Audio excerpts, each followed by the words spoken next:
Hello, everybody. Welcome to the Charlton Chronicles. I'm Callum. Emma is still got something going on personally, so this hopefully she'll be back on Wednesday, but we will see. But you are going to be led by me. Hope that's okay. I am joined by Paul Bowen on the right, Paul Davenport on the bottom right, and Tyler Aronson on the left. How is everybody doing this evening? I don't know why I've used your last names. It's because it's two Pauls. Yeah, all good, mate. Someone's Microsoft just decided that it liked to. They've got emails. It's about the only time I'm going to laugh during this podcast because that was incredibly frustrating, wasn't it, Paul B? I was just going to say before Paul says it, I think the word frustrating is going to be the word of the night. Sorry, carry on, Paul. Carry on, Paul. Do you know what? I went into the match thinking, especially when I saw the lineup, I thought we're probably going to lose this. But after that performance, and then losing after a great performance, I was like, how did we not win that? Or at least grab a point. Like, it's just ridiculous. They had one good chance, they took it, and we had a few and didn't take it. And that was the difference, basically. Yeah, Davenport, I'm just going to call you by your last name if that's all right, mate. Make my life easier. Yeah. It's like I'm being back at boarding school, Callum, but carry on. Only slightly less bullying. Absolutely, only slightly. Mm-hmm. I mean, it's hard to disagree, isn't it? Just frustration, irritation, all of the above. Maybe a little bit of pride. Yeah, I mean, we used the word frustrate, I think, already in various derivations about 3 or 4 times already in about 2 minutes. So it was. I mean, the home game against Leicester has been mentioned where we got fataloed, and at risk of being cancelled and sent to another podcast, and I think we got rathboned basically. But emphasis on the wrath rather than the latter. But no, I mean, I think we played. I said to you, I thought it was probably the best we've played all season, apart from maybe Leicester. I think frustratingly with the same lack of end product. I think, I mean, I looked at Paul. I looked at the lineup and thought, how are we going to do here? I think you sent me a message, Callum, as well, didn't you? Like, to words of not quite WTF, but it was like, what's going on, sort of thing. But I think we played really, really well. I thought we were really progressive. I thought actually, I felt sorry for Reese, obviously having to go off early. But I think, sort of conversely, I think, or paradoxically rather, I think the fact that Collins came on and he really sort of brightened things up and showed a bit of creativity, a lot of progression. He gets better with every game. To be honest with you, he looks a real find. I mean, I know a lot of people on the forums and in various other chats and yours and Charlton Live have said this guy's a diamond. We seem to have unearthed a diamond. So, props to our recruitment department. But yeah, I think all over the pitch, I thought we did well. I think the Luke Berry of maybe last season or maybe prime Luke Berry would have buried that chance that he had. He just dwelt too long on it. Harry, well, I'm not going to be too hard on him. He went on his wrong foot, but he's a sort of basically a wing back. He's not a forward. He's not a striker. And let's be honest, our strikers' prowess isn't much to write home about this season so far, is it? So I'll give him a pass on that one. The fact he got into a great position, it was a real positive. But again, I felt the same as against Stoke. I thought we were up against a sort of top level or certainly potentially playoff bound side, and we matched them. I think I was really worried that Lloydie wasn't going to start, and I was so glad when he was named in the starting lineup. He did a number on Kiefer Moore. I know you said Kiefer Sutherland, but Kiefer Sutherland might have done a better job than Kiefer Moore. But yeah, we played against a team who were all over the pitch. Have bought very well, bought very expensively. All their players are very easy on the ball. Doyle, particularly, I thought was excellent. But we matched them, I thought, and it's just as you've all said already, it's so frustrating that we had played so well, and we couldn't. You said Josh Madger couldn't hit a barndor with a banjo. Well, you could give us a succession of barndors or a succession of banjos, and we would not have hit them, unfortunately. So yes, really, really. I mean, it's a shame because there's so much good in that game. But we come away with no points. But I think the fact we matched them more than matched Wrexham, and we sort of restricted them to that one excellent Rathbone strike, shows it's really really good for us. I think really positive for the team. But yeah, it is. I'll use that word again. Really frustrating that there was no end product. But yeah, I don't feel too down actually, because there was so much good in that 90 minutes. So. Tyler, I mean, I guess overall thoughts, but what did you think when you saw that lineup? I guess maybe sort of enforced goalkeeping changed, exempted. Worried, if I'm being honest. I was worried going into that game.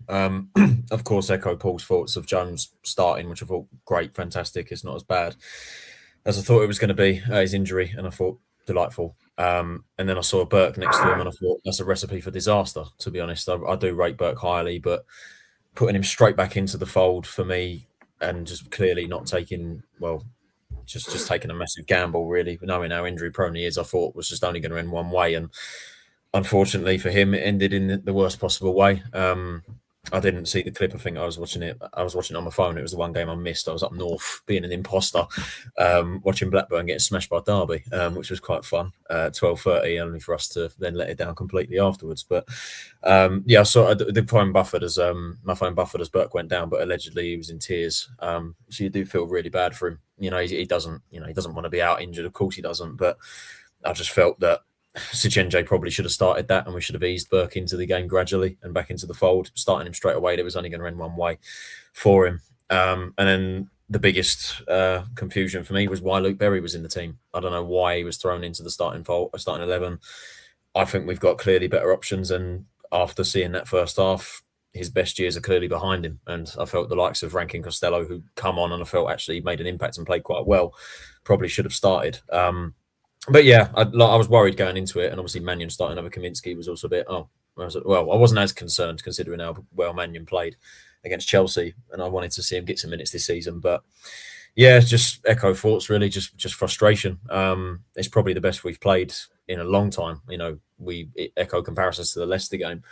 The Leicester game I could accept losing because it was very early in the season. It's game 3. We played really well, a match to what we thought would be a promotion chasing team. Obviously it's gone very wrong for Leicester, but at the time we thought that's a very good team. We've done well, but coming away with nothing, we could take that.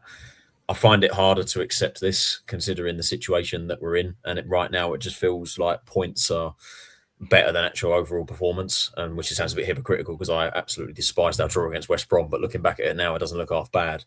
But yeah, I just think the fact that all the teams around us drop points apart from Oxford, and then we go and put in a really good performance like that, it's just the story of our season. Just their attacking end products is just unacceptably bad, to be honest. We missed some clear-cut chances. Clark, I know he's a wing-back, but you've got to put that away, man. You really do. And then their goal to go down the other end, I don't want to give Mannion stick for it, but if Kaminsky's in goal and he concedes that, fans are going to criticise him. So it goes under him. Exactly. We'll come there. We'll come there. I have very strong opinions on this. Yeah, second half again. It's just couldn't hit a barn door with a banjo. TC's header, the worst possible player to ever win a header. If it's Dykes, that probably goes in, but missing that chance there. And Sonny Carey right at the end, I thought that was going to be it. And Arthur Okonkwo produces a save that could probably save the Titanic. But yeah, it just wasn't our day. It wasn't our day. A really good, encouraging performance, which was a surprise considering the lineup. But I find it hard to accept that performance when we didn't come away with the result when we badly needed it. We still look comfortable, 7 points clear, but if we got a point, it could have been 8. If we won it, it could have been 10. Do you know what I mean? And it's these missed opportunities and this attacking end products being so bad this season and all year. It's not a one rare thing. It's been a common occurrence. I find that hard to accept. So yeah, just pure frustration, to be honest. Yeah, I mean, I think that's a really good sort of rundown. I'm not going to start on the goal because I don't want to start by being negative. So let's on a particular player, we're still going to be negative. But I actually want to start on that point you made about Reese Burke there. I've said it before. I've said it on here, I'm sure, many times. We don't win at Bramall Lane without Reese Burke on that afternoon. I thought he was absolutely brilliant. I think the number of games he's played for us when he's come on, maybe less so, he's been up there with Lloyd at times, up there with Amari at times. I think if that back 3 was fit all the time, we would be comfortably mid-table by now. But poor B, that injury record, I know he's got one more year on that deal. You've got to try and find a way to get rid of that contract, don't you, in the summer? You can't have a player this unreliable, as good as he is with players. I said to the bloke that stands next to me, and I was like, he's like another Chukwuemeka. He goes down after 10 minutes of being on. It's just any time he goes on a run or has to do something that takes a lot of effort, it's like he always looks uncomfortable. And obviously with Wrexham's attack, we did have to run about a bit, and I thought everyone handled it well, but obviously Reese Burke's legs can't. But yeah, when Collins came on, I was worried because he starts off slow. Yesterday, I thought he starts off how he finishes matches, and he didn't pick up an early booking either. So yeah, the fact that we brought him in, yeah, that's a very important. I think it was a very important signing in the end because he had to cover Lloyd last game. He had to cover Burke this game because obviously Ramsey went on the left wing. And I was actually worried as well when I saw the lineup because you know how they put the players in. They put Bell in the left wing position, and I was like, Yeah, oh which you no. can't do. And I was like, because I saw Burke and I saw Bell, and I thought they could both go down. Obviously Ramsey was on the wing, not Bell. So, but yeah, I think they've got to find any way of getting rid of him because he's probably on a good wage as well. For him at about 12, I think, isn't it? 10, 12, something in there. So he's one of the better players. Yep. So we could get a decent midfielder for that money, or a striker that can actually finish. Because at the moment, Dykes is our only striker that finishes anything. I mean, I think where it gets interesting is you look at that sort of wage, and the really big issue is absolutely nobody is going to want to take that contract from us. But I guess. Mm-hmm. And he's such a strange player because he doesn't fit. He's too good to play the division below, far too good to play the division below. But he can't stay fit, and so you wonder if going to a division below where there's a lot less running around, there's a lot more hoofball, a lot more just win the ball in the air, do what you're good at, would actually suit him. But there's no way he's going to go down unless it's someone like a Leicester or a West Brom or someone who's got a lot of cash to sort of, unless they don't really have a lot of cash, but you know what I mean, or one of those bigger clubs down there that maybe goes actually will take a flyer for a year. Just really, really difficult, and it's one of those players where you really feel sorry for him because he's someone that when he's out there gives you 110% all the time. He's not a shirker. He almost doesn't protect himself, right? He does run after things. He does chase things. He does do what he's supposed to do. But much like I say, Murray Bell can play left wing back, but his hamstrings can't. Well, Reese Burke can play football, but his legs can't, right? And that's at the end of the day, that's where we are. And the difference is that Murray's going to give us probably close to 30. He might give us 31, 32 games this year, right? For a player that's injury prone, he's only missed about 12 or 13. You can live with that, right? What you can't do is you can't live with someone missing 20, 25, and that's something. Well, you could sense in his post match, you could sense Nathan's frustration because he basically said words to the effect, we got him ready. He was as ready as he could be. And now, of course, he breaks down within sort of 10 minutes. So they spent 6 weeks saying that he was back in training. They gave him 6 weeks to kind of get back onto it because I think they thought, hey, we can get you 10 games out of this. Yeah, that could be the difference in staying up and going down. If you win that game yesterday 1-0 and it's a Reese Burke masterclass, the signing's worth it, right? Because if you stay up, it's worth the heck of a lot more than the 10 grand a week he's on over the course of the contract. The amount to stay up, it's just immensely frustrating. My worry here is with Collins coming off, and we'll talk about that later.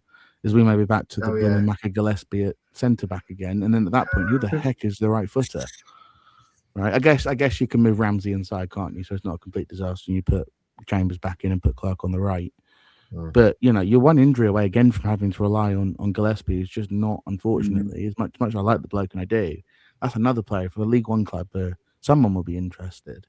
Yep. Paul, I don't want to do this to him. The goalkeeping change, enforced on a hamstring injury. If that's a hamstring injury, and they're not saying it's a proper hamstring injury, that's a month, minimum a month on a hamstring.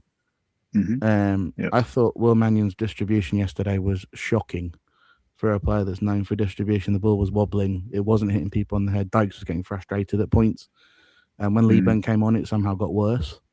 When you got two big boys up front, neither of them could seem to get on the end of things because it was just wobbling around. And I really hate to say this because I think Mannion's been a consummate professional, and I think that there's a talented player in there. This is a guy that's played one half, maybe 3/4 of a season of League One football. He got caught flat-footed. At this level, you can't get caught flat-footed even if you've got nothing to do. That's cost us, really, unfortunately. Yeah, I mean, I said to you that I think if I was him, I would probably say that because Coven, Des were going for Belated going for Rathbone, to try and close him down. That actually that split second where he let loose the ball, Will was slightly unsighted, but again, as you say, you've got to be on your toes. You know where it's probably going to be going. So, as I say, as it was, I think he got there, but it kind of bounced over him. You almost think, Kaminski would have been on his bike almost straight away, so he would have been in the vicinity. So if the ball had, he would have been there to stop the ball. Really, that's half of what Kaminski does, because as you say, his reflexes are so good.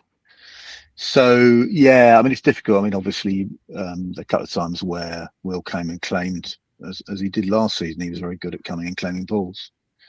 But there's more to goalkeeping than that, of course. And distribution, as you rightly say, this level is really quite crucial. And he was basically just kicking the ball, and it wasn't really going to anyone. Whereas his opposite number, was able to find players. There are plenty of players, keepers in this division, whose distribution is pretty, exemplary. They kick the ball and it lands at least in the vicinity of the guy they're trying to get it to. So yeah, all round. I mean, again, so Will's played. He's played against Chelsea, and he played. I thought he played very well actually. Distinguished himself in that game under a lot of pressure. But yeah, it's difficult, isn't it, when someone's coming in and he's hardly played at all. You're expecting him to sort of slot in. It's not Tom like is making that point in the comments. He's saying that he did look rusty, and he did. Yeah, absolutely. It's not like, I mean, obviously, Collins is, for example, Paul mentioned Collins, of course, and Collins has been able to slot in because it's not all on him. He's got other people in the defence to help him through. Not that he's needed much helping through, as we've seen. He's up and running, and good luck to him. But when you're a keeper, as we say, it's a lonely life, and any mistake you make is accentuated, really. So I really felt for him. I don't know when Thomas picked his injury up, or how soon Will was knew he was going to be pitched in, but it's a big thing to do. We're late in the season. There's a lot of pressure, and it's just difficult for the guy. So I as I say, he could have done better, but equally his colleagues could have done better in actually not letting Rathbone having the ball in the first place, and then pressing him. So I think again it's collective responsibility. It's certainly not all on Will. No, not at all. So but oh, you're right to point out. Yeah, unfortunately, at the end of the day, it gets chalked off to him. It's down to him. He's the keeper. He should have saved it. It bounced over him. It's unfortunate, but. If our forwards or any outfield player actually had their shooting boots on, it would have been an afterthought. It would have been a consolation goal for Wrexham, as it should have been. We should have been out of sight, home and hose, whatever cliche you want to use.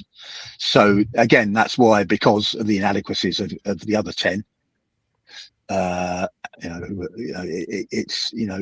seems to be all on Will. So yes, unfortunate. Yes, he should have done better, but as I say, so should some others. So we move on. And if he's playing on Saturday, I'm sure he'll be absolutely fine. He'll put that to bed.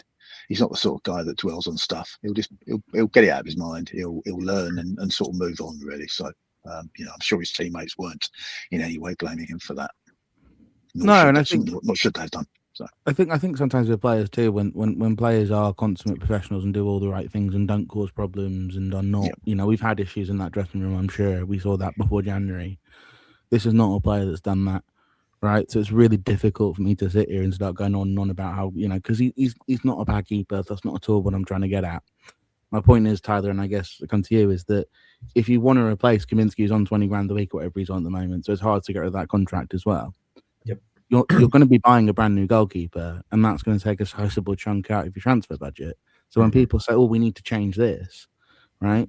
Looking further up that pitch, I would argue there's a heck of a lot more sort of pressing priorities in terms of You're telling that me. change, and these things are expensive, right? And you know, Right. it's not we don't have the dream goalkeeping room at the moment. I know that, but I just look at it and I go, look, the skills that you need to play that position at this level are different to the skills that you need to play at the level below. You have to be able to make those shot stops, right? It's not about claiming. It's not about, you know, I always use Joe Wildsmith, right? He was the goalkeeper at Derby, really good League One keeper, right? Went up to the Championship and it's just looking a complete and utter mess, right? And he's not a bad goalkeeper, but it's a different level, right? And that's unfortunately we don't have time to let a goalkeeper bed in, and we don't score enough goals for goalkeepers to make mistakes.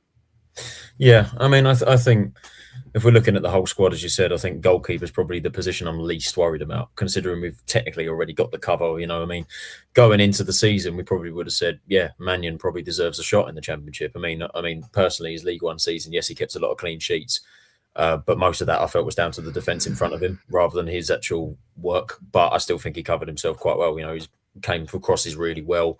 Shot stopping perhaps lacked, which is where Kaminsky came in. You know, when we signed, we needed to sign Kaminsky. It was obvious. You know, it was the great option, and he's obviously been called into question this year. I don't think he's been as bad as some people make him out to be. Yes, he's made some pretty horrific mistakes, but I think he's also saved us in a lot of games. You know, Most clean sheets are only keeper in the division, right? It's that weird stat thing. You know, it's a strange stat. But then, I was happy to have Mannion as number 2. But then going into this season, I mean, I think after the Wrexham game, I think it's obvious that the Championship is perhaps a step above. We are basing it off of one game, which is my... Yeah, absolutely. This is the kind of, like, I'm trying to hold on to some kind of positive that maybe, I mean, if Kaminsky, God forbid, is injured for a little bit, Mannion gets a run of games and suddenly starts performing well, then maybe he can prove to be the second choice keeper. But it's a question that, you know, I think it's a valid point, you know, whether Mannion, you know, because ultimately next season we're going to want to progress and try and get away from the relegation battle. Is Mannion an adequate second choice keeper to Kaminsky, who's probably still going to be number 1? And then you look at the cover beyond that, we've got Kiernan Brooks, who was playing for Gateshead, who were bottom of the National League. So he's obviously very raw. He's a project that we're trying to build up. So he's nowhere near the level of the Championship at this point. So if, God forbid, Mannion gets injured, I can't even begin to think of the reality where Brooks ends up playing in the Championship. But we'll just have to see. Be a goalkeeper is the one I'm least worried about, but I think we have got a keeper. It's something to assess because Kaminsky's obvious number 1. Mannion, perhaps we could bring someone else in, but then again, who are you going to bring in? You've got to bring someone in who can at least do a decent job in the Championship if Kaminsky can't do it. But yeah, I'm not too worried about goalkeeper, but it's something to think about. Let's say hello to a couple of people in the comments because I haven't done that yet. That is my fault. Sorry, everybody. Hello to Tommy, hello to Robert, hello to Chris. We can't hit a barn door at the moment. That's a bit worrying. That's from Robert. That is true. Banjos and all that. Emma's asked me to refer to you as the old chap for the rest of the episode, Paul Davenport. So I'm going to be doing complete lack of respect. Anyway, yeah, move on. Frustrating result from Matt H. Frustrating result, better performance on Tuesday, but the Welsh Hollywood is starting to wind me up. We will come to them in a second.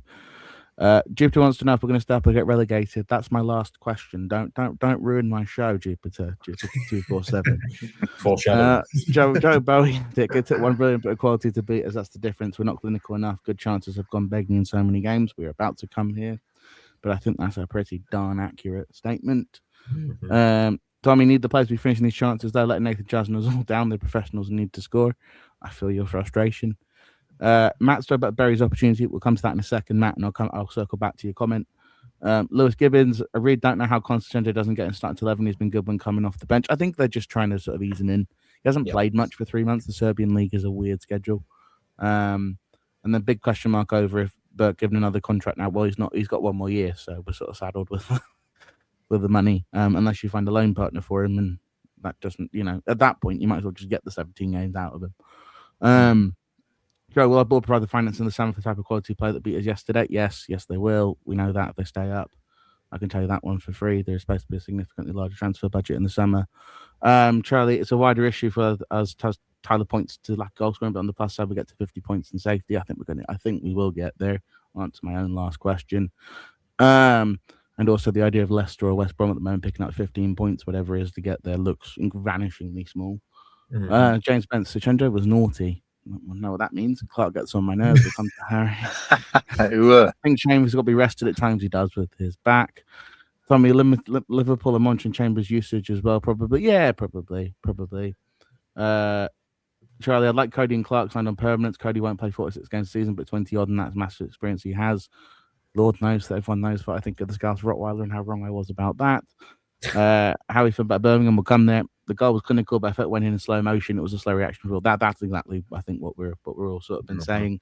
Yep. DJL, you'll see this comment. I don't want to start this debate, but it's basically people saying Man United should have been starting, or the same that wanted Tanto and Apter to start. And that's a different debate that I think has been made 30 times on this show. Probably best we don't chuck that in here. Entirely different circumstances, many different things we can put in there, but yeah. It's a good strike from Rathbone. We know his quality. It's a collective thing, of course. Yeah, let's not go too far. He's a good lad, man. By all accounts, absolutely true. Yep. And then Tommy makes a very good point. As a member of the goalkeeping union myself, goalkeepers are always blamed where forwards get away with it. Nothing could be more true.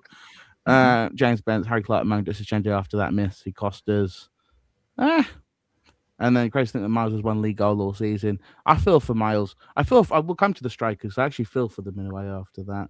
Tommy's laughing. And then Charlie saying, doesn't Collins look a fantastic project? Yes, he does. Emma has asked me to wax lyrical about Collins, so we will do that on this show. Right, Paul. Someone mentioned it. Let's do the Harry Clark thing. It's been these last couple of games have been hard. You've asked him to deal with as Southampton is dealing with Fellows.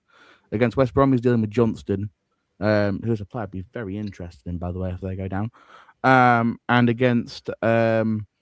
And yesterday he's dealing with Rathbone, right? Attacking his defensive quality of those 3 games back to back, I think maybe a little harsh. The miss from 2 yards. You have to be scoring. I really hate to say it. It's 2 yards out. It's 2 yards out. Yeah, so was that for the old chap? Was that? That's Paul. Yeah. That's for Paul. That's for Bowen. And then we'll come to the old not the old chap. Yeah. Yeah. I said to the bloke next to me, I said, "How has he not scored yet? Because every match he's almost scored so far. He's doing everything right. He's getting into the box, which a lot of our players do not do. Gets into the box, gets in the. He just. I don't know whether he's unlucky or he's just terrible at shooting. But yeah, he went to the Canto School of Finishing. Emma, I had to sneak that in. But yeah, he should have absolutely finished it. If I leave the conversation, you respect on Tanto. I'm only joking. I'm only joking. That chance was put on a plate for him yesterday, and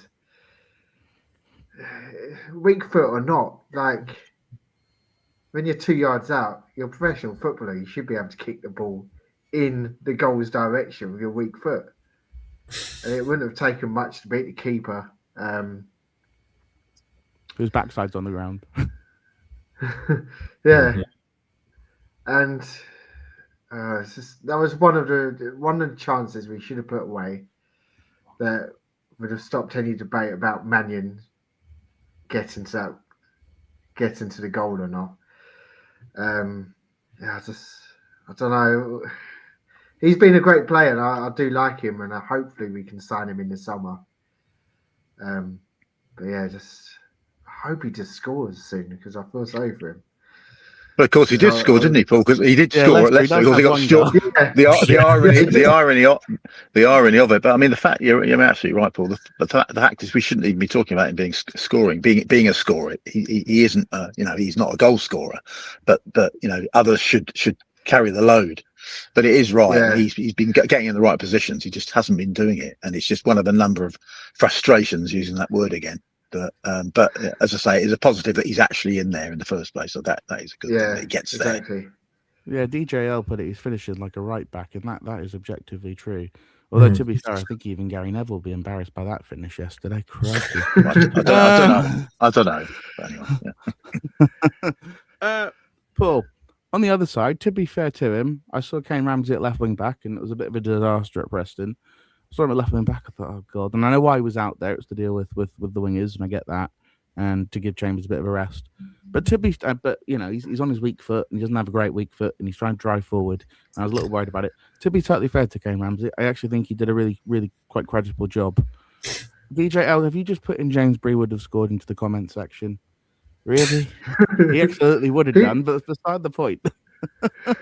Bree 2 and 2 for the Saints. Okay. I get Exactly. it, people. I get it, people. Point taken. Point well taken. Point when taken, Emma's yeah. when Emma's back on Wednesday, you can make sure to put that in the comments section. I'm sure she'll appreciate it. We're talking about Kane, Callum. Kane, He obviously never listens to me anyway. But if he had listened to the last show or the last couple of shows where I kind of doubted him, and I even played devil's advocate and questioned the wisdom of extending his contract. Obviously he shut me up good and proper. So I mean, he played sort of really well.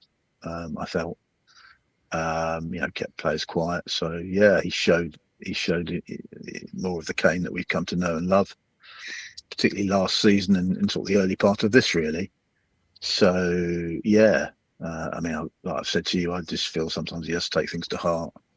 He does get very down on himself because he does care, and I think that has possibly been one of the reasons why perhaps his performance haven't been A1 all the time. But I think certainly yesterday, he showed for Kane Ramsey that I'm sure he's going to get an extension. He's been unequivocal about wanting to stay, which is great to hear. Especially for a journalist in a press conference. Like normally if negotiations are going badly, you go, we're looking at. You do what Thierry Small did last year. Kane just went, yes, I want to stay. Yes, absolutely. So no smoke screens, no agent bullshit, no sort of mixed messages or something, or smoke signals. He was actually coming out saying, yes, I want to stay, and I'm sure he will get an extension in pretty short order. But yeah, when he plays like that, and you think he's a proper sort of Rolls Royce type player. So yeah, I think he did really well. I mean, I think this is a team in Wrexham who've been doing pretty well. I mean, I think they put Ipswich to the sword the last home game. They played incredibly well. Was it 5-3 or whatever? Yeah, exactly. Yeah. And we made them look pretty ordinary, to be honest with you, with that Rathbone strike aside, which was obviously a quality strike from a quality player. Other than that, yeah, they had sort of nice little tricks and flicks, and all the rest of it. And, you can tell they, paid a fortune and all the rest of it. But they can afford to bring on the likes of Josh Windass. And great. But I just felt that we really matched them. And obviously, Kane was part of that. He was not only defending well, but he was advancing with the ball. And that's what I thought yesterday as well. I said to you, I thought it was probably the best, certainly offensive performance or all-round performance that we've had, at least since Leicester. If I felt it was actually probably better than Leicester, actually. But as I say, so I think Kane contributed to that. So yeah, he looks great. When he's like that, he's just wonderful to watch. Actually, he's really sort of elegant when he's on the ball, and he's taking on players. He can sort of glide past players, which is great to see. It's just a shame, as we've said, that there's no sort of end product. Although, of course, he contributed on Tuesday or whatever at West Brom with that wonderful ball for Linden. So he's obviously contributed on offensively. But no, he's bread and butter. He's excellent. So all power to Kane. Long may he reign, and hopefully we'll have him for a good few years yet. Tyler, let's talk about another very good performance, because considering it sounds like he's playing on one ankle, Lloyd Jones was the McKee for more. He's one of the best strikers in the division. Yeah, physically, maybe the best physical striker in the division. Absolutely, I'm in his pocket for most of that game. I thought that was incredibly impressive, and I think it's a very short answer yeah. as to the importance of Lloyd Jones. But that was impressive. That was really impressive on Saturday. It just makes me think how good he actually could be if he was actually 100% fit, because he hasn't been that for God knows how long. I can't remember the last time Jones didn't have to play through injections or anything like that. But yeah, he's just a Rolls Royce of a centre half, isn't he? He's just phenomenal. I mean, to deal with Kiefer Moore in that manner, who is probably one of the best strikers in this league, if we're not being funny, it's fantastic. Jones again has proven time and time again this season that he is one of the best centre backs in this league. I'll stand by that. Certainly underrated on that sort of level.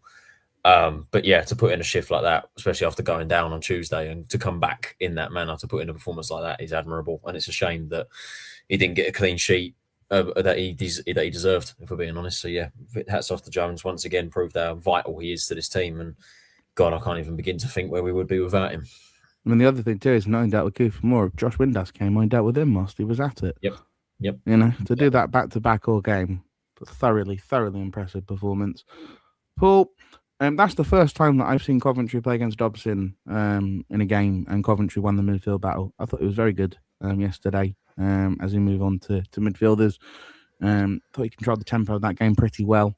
Actually made a couple of crunching tackles that I'm not used to seeing from Connor.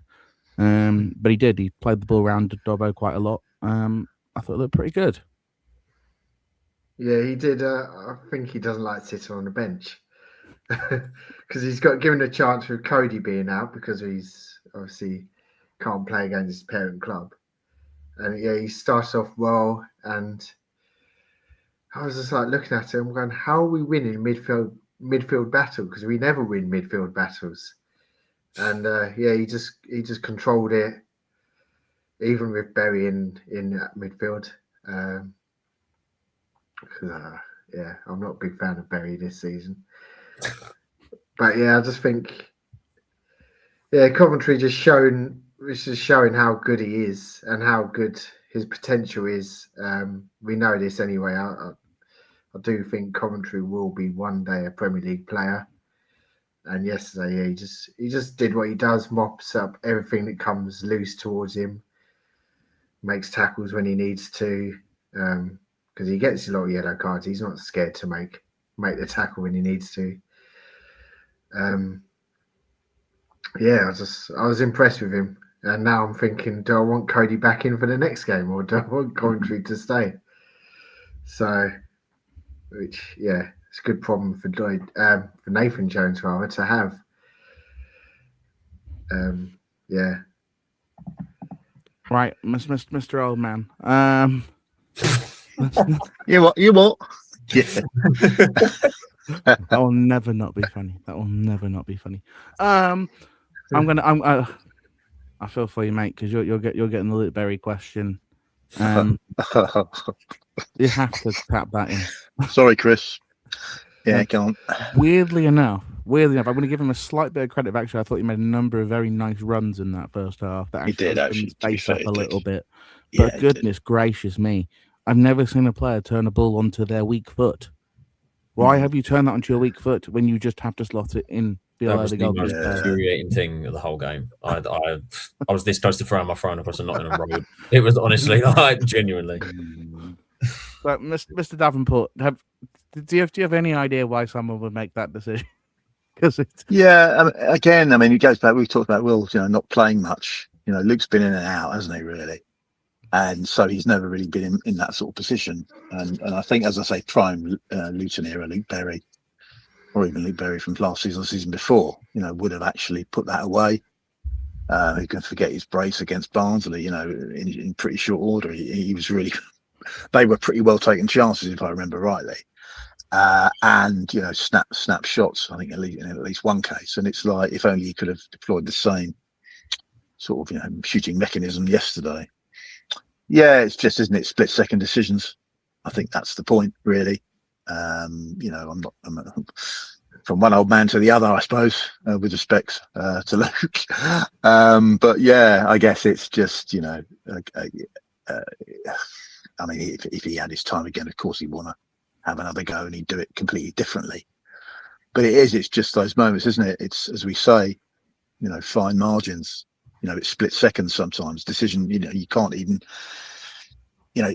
it's almost too quick for you to actually make a decision. You have to do it on sort of muscle memory, really. And as I say, in times gone by, I'm sure Luke would have dispatched that with aplomb, but he just didn't do it. And it's just, again, I'm not going to sort of go off at Luke. I mean, when the rest of his colleagues couldn't put the ball in the net, but it is just, again, frustrating, to use that word for the umpteenth time this evening.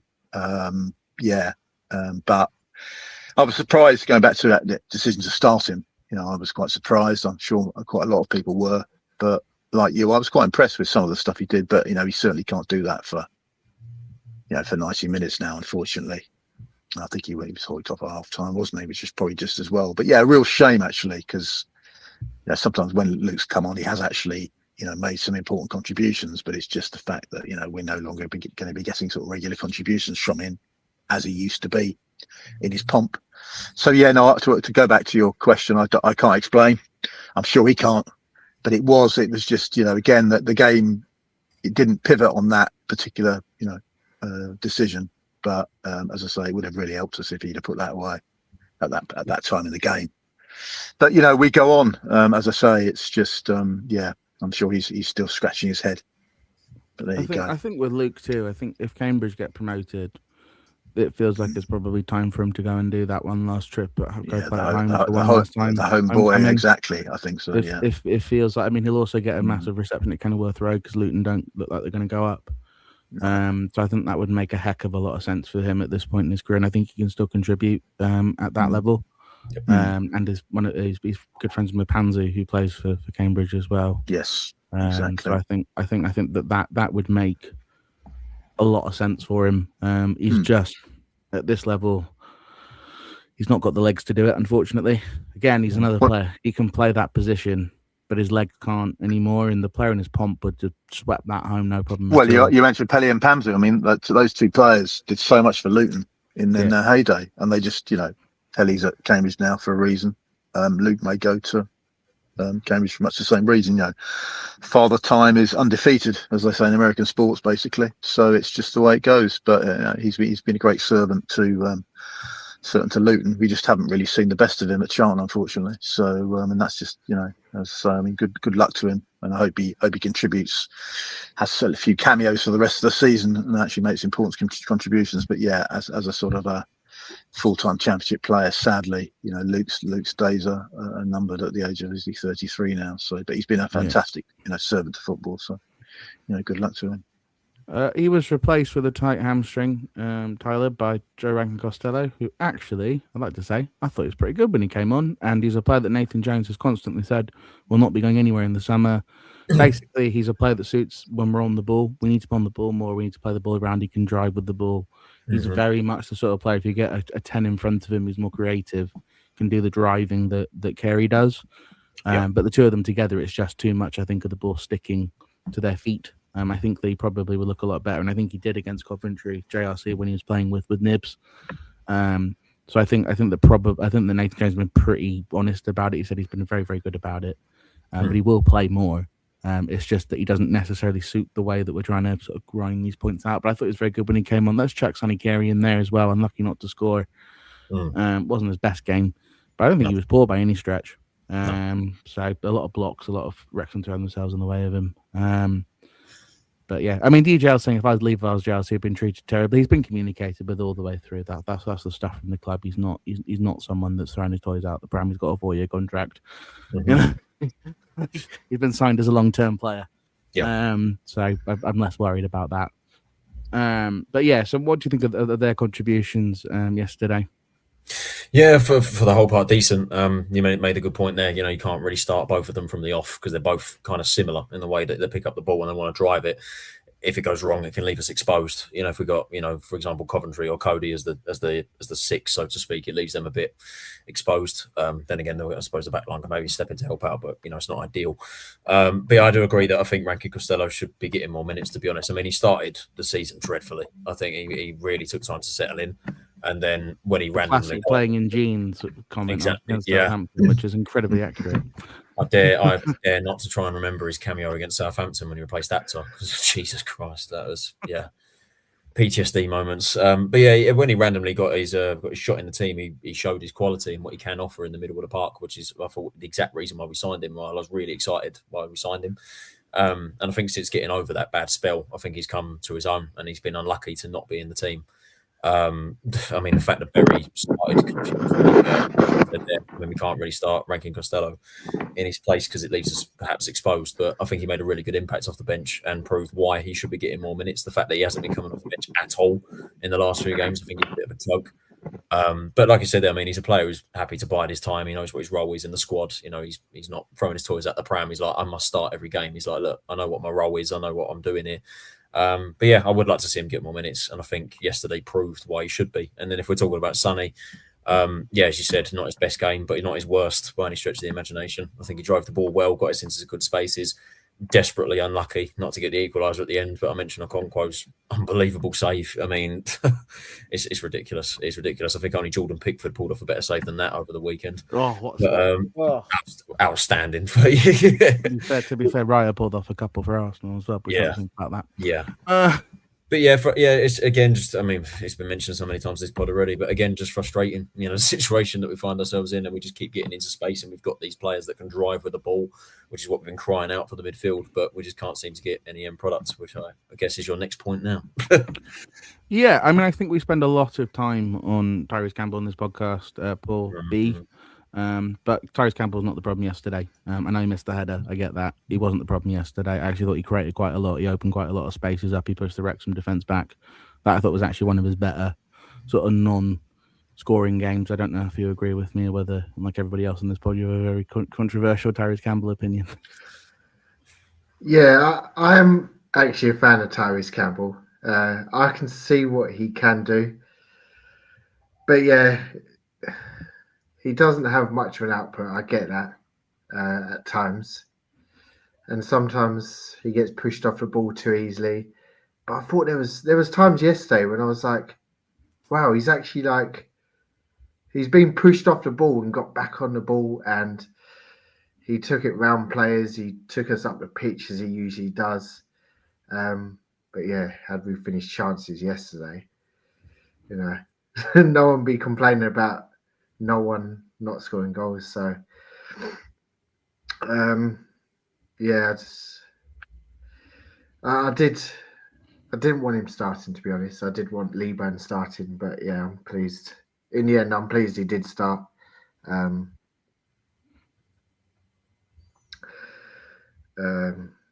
Yeah. Old man. So, unfortunately, the chances didn't fall to the one player on that pitch who actually wanted the chances to fall to, which is Lyndon Dykes, who seems to be the only player in the squad at the moment who can actually get a ball across the line from half a yard. Which is unfortunate, but actually I thought Lyndon was okay outside of the fact that no chances fell to him. I thought again he battled, and that Batman Cleworth is that lad is yeah, exactly. I mean, you're talking about quality. Yeah, he's up against quality players, and as I say, we've said on this podcast before, for the likes of Miles and Lyndon, it's about service, basically. And if you're not getting that, you can only do so much to make your own chances. And we saw against, I think, Leicester and Southampton, Lyndon was really good at doing that. But yeah, I thought he was fine. But he was in a battle. And these are, top quality players. But he's no mug. He was trying to, get flicks and, had the ball on. But yeah, it was difficult, really. It's just there wasn't really much. He was kind of feeding off scraps, I suppose. But yeah, I mean, he's certainly a player that doesn't, get pushed about. He makes his presence felt, and yet again, he did it yesterday. It wasn't, one of his better games, but then it wasn't one of his bad. He's not had a bad game, I don't think, anyway. So I don't think I can compare that. But it was just one of those things where he didn't get sort of many opportunities. But yeah, he just, as I say, I think he's an important part of the team. He leads the line well. He doesn't get bullied. These defenders know they're in a game with him, and it's just little flicks, and if he he'll try and sniff out chances and also try and create chances. But it's just as I say, these guys at this level, are no mugs, and they've got some. Wrexham have got some real quality, as we well know. So yeah, he did okay. It was a reasonable day at the office, but he wasn't really given much of a sniff, to be honest with you. So, and that was not his fault. Tyler, I'm going to ask you about the two sub forwards that came on, because I thought the difference in body language between Miles and Kelman was telling. I thought Miles came on as if he was chomping at the bit, ready to go, and he's unlucky not to score. That's a half chance, and was whacked at him from about 5 yards. If you're the striker, I think you wish you took a little bit of the pace off it. It's really difficult to get that down. That's not the same as the two first half missed chances by any stretch. Yep. I thought Kelman was absolutely dreadful. Didn't look like he really wanted to be on the pitch. And everyone knows me knows I hate using that as a criticism right? Because I don't think it's very helpful. But honestly, I don't know what else to tell people. I thought his body language was awful. I thought it looked like he was just kind of getting in the way of things. One nice touch, to be fair to him, where he brought the ball down. But that's a player that just looked completely bereft of confidence. Tommy's saying I'm worried about Kelman in the thing, but the difference between the two I thought was stark, and you can absolutely see why it's TC Dykes and Lieberman that are playing at the moment, if that's the body language that Kelman's showing in training. And Nathan Jones sort of said it, he needs to show more in training to play. Yep. I don't know if you felt the same way that I did, but I thought the difference between the two was apparent from the moment they were sort of stripping off to get ready to come on. Yeah, completely agree. There's a difference between a player that wanted to actually come on and make a difference and, you know, impose himself on Wrexham's defence, and a player who looks completely lost in this system and doesn't really know what the kind of plan is. Lieberman, I think, has been quite unlucky this season in terms of his performances, in that he hasn't really. I mean, he's a striker. He's a striker. He's only got. I don't even think he's scored in the Championship this season. Correct me. Got one. He has. You know, of course, Ipswich. Yeah, you know, I think, you know, you look at that and you go, that wasn't a goal, by the way. It's clearly out. So we don't talk about that. We don't talk about that. It was very clearly off, but we take it. But yeah, I feel like his performances go a bit underappreciated because of that goal record that he's got against him. When he's actually, to be honest, for the most part, played quite well this year. But yeah, obviously we want to see him scoring more goals. But at the very least, he's throwing his body about and he puts the effort in for the most part. As for Charlie, since the brace against Blackburn, which we thought was going to spur him on, he's just looked a completely different player since then. His impact has been next to nothing. And then him coming off the bench yesterday, I mean, I didn't even know he'd come on, in all honesty. I genuinely forgot he'd come on the pitch. I did not know that he was there. It's just, I don't know where to go with him, really, because at the start of the season, he looked really like, he at the very least, he was trying. You know, it was obvious the system wasn't suited to him, but he was pressing the defence, he was working hard, and that's why we appreciated him. And when he finally got his goal, it was like, brilliant, here we go. And then he gets injured, and then he scores when he comes back, gets a brace, here we go. And suddenly, it's just gone. And as Nathan Jones has said, you know, he's got to be doing stuff he's got to be doing more in training if he wants to play. That says it all, doesn't it? That says it all. He's just not putting in the effort at the moment. And there's a lot of pressure on his shoulders because we are technically relying on him to come off the bench and score the goals. And it's clear that at this stage, he just isn't really, I don't know. I don't want to say he's not at it in the Championship because obviously he's a project player, but his performances since Blackburn have been really worrying and not indicative of a player who is worth £3.5 million. So it's something we need to assess, not just for the rest of the season, but in the summer. You know, where do we go from here? Is it a system thing? Is it a youth thing? You know, what do we do? Because I clearly see a player there. We know what he can offer. He's a fantastic finisher. It's just how do we get him playing to what we know he can do? But yeah, right now, I think it's night and day that Kelman's probably bottom of the pecking order in terms of the strikers right now. You know, you're putting Lieberman, TC and Dykes ahead of him. And Godden's injured, of course, but yeah, Kelman's right down the bottom, and it's going to take a lot of hard work and doing for him to get back in the team. I'm afraid he needs minutes to further his development, but with the way he's playing right now, he doesn't deserve it. And I love Charlie. You know, I don't want to criticise him too much, but he doesn't deserve to be playing at the moment. And as you said, the body language between him and Miles was very telling. Yeah, I mean, we've got a lot of comments in here worried about Kelman. Kelman looks anonymous on the pitch. Kelman keeps getting dropped to us. DJ, we can't get rid of the entire squad. Every player we mentioned, I think DJ has commented, will be gone in the summer. There are players that maybe aren't playing, or players that aren't playing very well. There are players that will still be here. And it's not like, you know, you got Nathan Jones saying, "Oh, he's a player that, you know, he's not doing this." He's literally just said he's not doing it in training. Right? He's been pretty honest about it. Right? So it's up to the player to, and he stuck with him right through a lot of stuff. So it's not like he's a player that he's not going to, that he doesn't. He doesn't like. It's just that at the moment it's not working. And the thing about Kelman is he doesn't give you enough at the other end. You know, so defensively, look at the West Brom goal he conceded. Miles is, you look at just the not marking. Right, he's not as good in the box defensively. So when he's not doing anything going forward and he's not harrying and he's not pressing, right, TC is a better presser than he is. Right, so if you just want a presser, you're going to pick TC. So it's a really difficult job for him. He needs to be finishing stuff, but to be finishing stuff, he needs to be in the right spot. And at the moment, he's just not necessarily in the right spot. Well, Callum, I'm sorry just to interrupt. I was really hesitating whether I should say this because I, of all people, should be very careful about what I say about people's body shape and weight. I don't want to get into be accused of sort of body shaming. When Anel Hernandez came in, I said on this podcast, having seen Enel play for Norwich, in his heyday, I felt he was carrying some timber. I actually said that on air, and I said I didn't want to be seen to be talking out of turn. But I think we kind of saw that, and obviously fitness was a major issue for Enel, and sadly he's gone to Port Vale now to try and help that out, and he's already injured. I saw Charlie warming up. I sit, as you know, at the far side of the cupboard end lower, near to the curve initially. So I saw Charlie warming up, and I was really surprised. He did seem to be carrying a little bit of weight. It may be that he has quite a large backside, with respect, and I just thought I'd not seen him, because obviously I've seen him a few times this season, making his runs, and I just wondered whether, obviously he'd been injured, maybe he's still trying to get himself back to fitness. But he didn't seem the sort of guy. I don't recall him having that kind of physique. I know he's quite a muscular lad, but I said he did seem to be carrying maybe a few pounds. I think he wears these really big baggy shorts as well. I think kind of almost like Stanley Matthews type shorts as well. So I may have been sort of, perhaps I didn't see enough, but I just felt that maybe there may be an element of that as well, that he just needs to get up to speed. And how do you get fit? Well, by playing games, of course. But as you say, if you're going to get picked by Nathan Jones, you need to show that you really want to be there.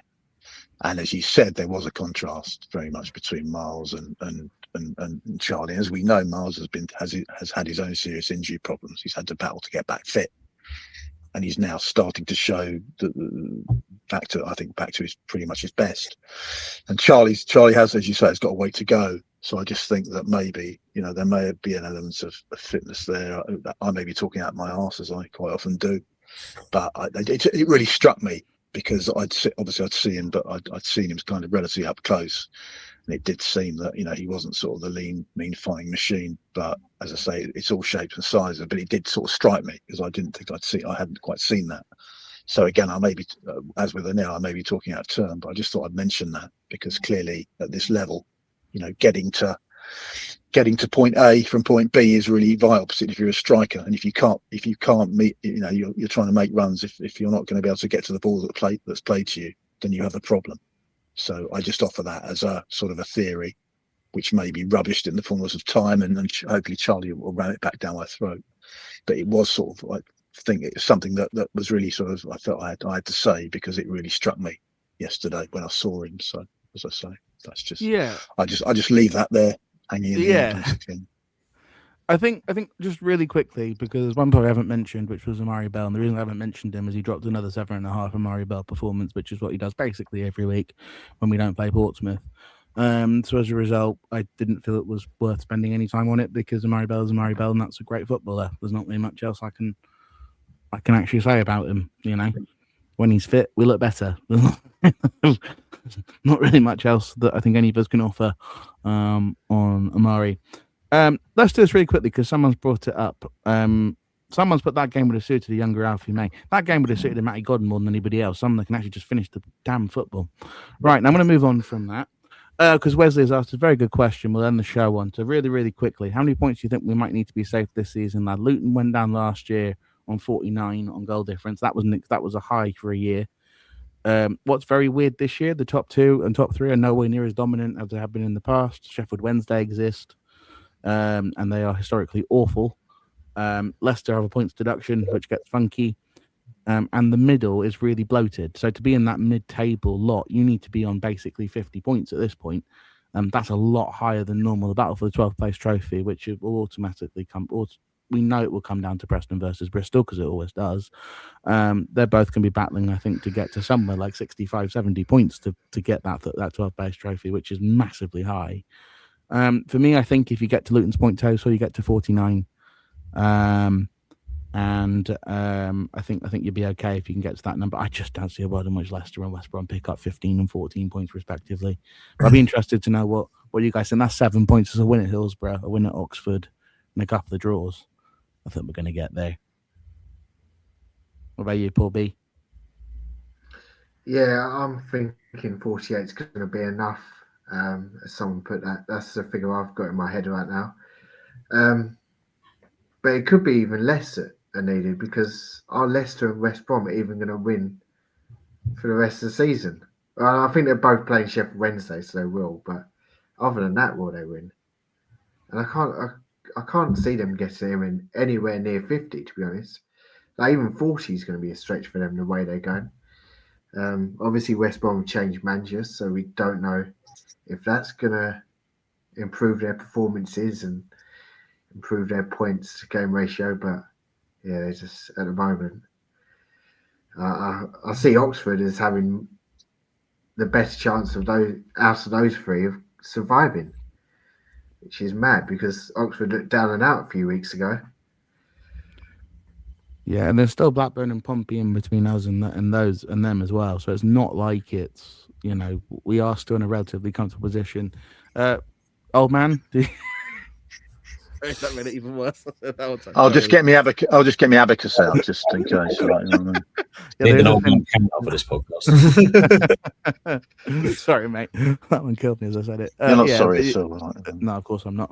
But you're the host. You can do that. You can abuse me all you want. Yeah, so that's another podcast again. Sorry, carry on. Yeah, but I think 49 is probably going to be okay.